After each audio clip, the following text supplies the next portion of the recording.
Apple's incredible journey, from garage startup to global giant. In the heart of Silicon Valley, on a quiet street in Los Altos, California, a revolutionary idea was brewing in a garage that would forever change the world. In 1976, two young men with no formal business experience, Steve Jobs and Steve Wozniak, set out on a mission to make technology personal. What began as a simple idea between two friends in their early 20s would soon evolve into one of the most powerful and influential companies in the world, Apple. Steve Jobs was an idealist with a penchant for seeing the future in bold, unorthodox ways. His co-founder, Wozniak, was a genius engineer who could make the impossible possible. Together, they created the Apple I, a product that started as a hobby project, built in the cramped confines of a suburban garage. Wozniak did the hard coding, while Jobs took on the sales and the vision,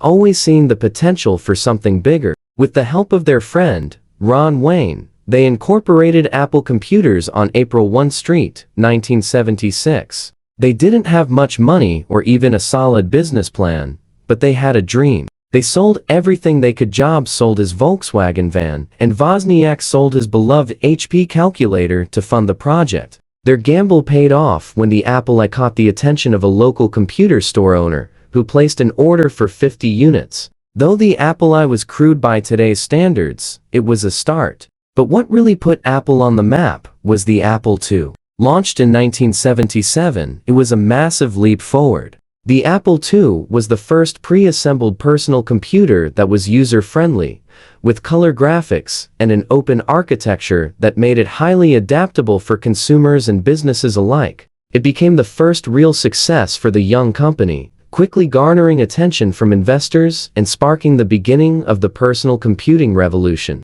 But success wasn't without its struggles. By the late 1970s, Apple was growing rapidly, and with that growth came new challenges. As the company's boardroom politics began to change, Jobs' ambitious and sometimes volatile personality led to clashes with executives. The Apple II was successful, but it wasn't enough for Jobs. He envisioned something greater, something that would change the way people thought about computers. His vision was of a computer that was not just a tool, but an extension of a person's creativity, an appliance that was as much about design as it was about functionality. Jobs wasn't content with just making something that worked. He wanted to make something that people loved. As Apple expanded, the tension within the company escalated. Jobs' intense drive and his sometimes abrasive management style led to power struggles. In 1985, after a failed attempt to bring in John Sculley as CEO,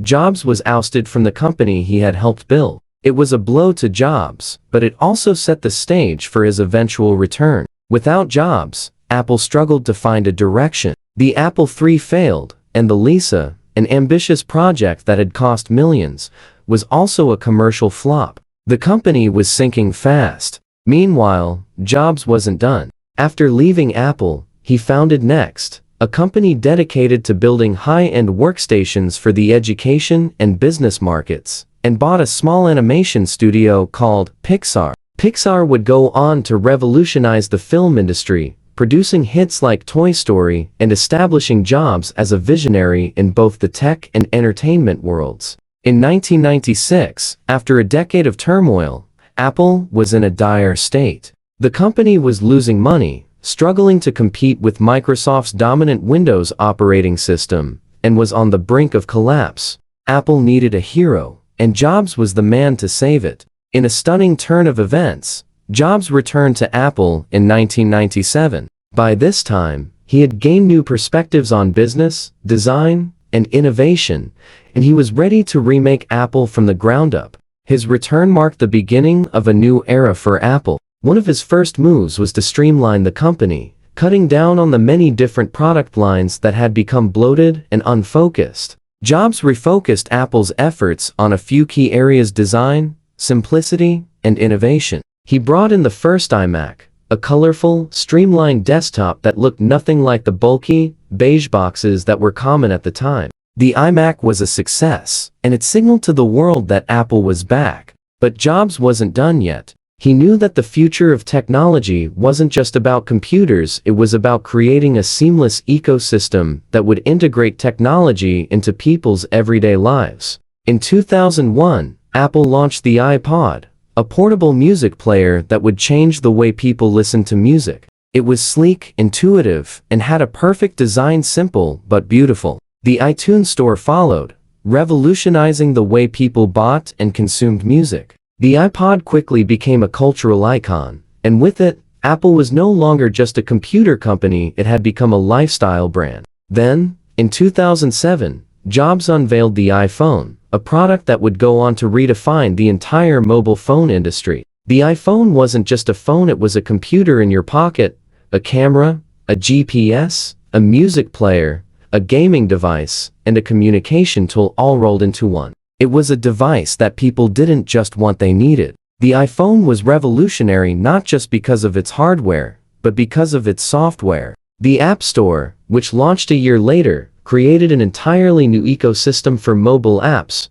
opening up endless possibilities for developers and users alike. Apple's rise was not without its challenges. There were battles over intellectual property, pressure from competitors, and internal struggles. Jobs himself was often criticized for his management style, which was sometimes seen as demanding and even dictatorial. Yet, despite these controversies, Jobs' vision and leadership transformed Apple into the most valuable company in the world. Jobs' untimely death in 2011 was a huge blow to the tech world, but Apple continued to thrive under the leadership of Tim Cook, who had taken over as CEO. Cook's leadership ensured that Apple maintained its focus on innovation while also expanding into new areas, such as wearables, smart home devices, and services. The iPhone continued to evolve, with each new model pushing the boundaries of what a smartphone could do. Apple Watch, AirPods, and the launch of Apple's own streaming services were all part of its ongoing transformation.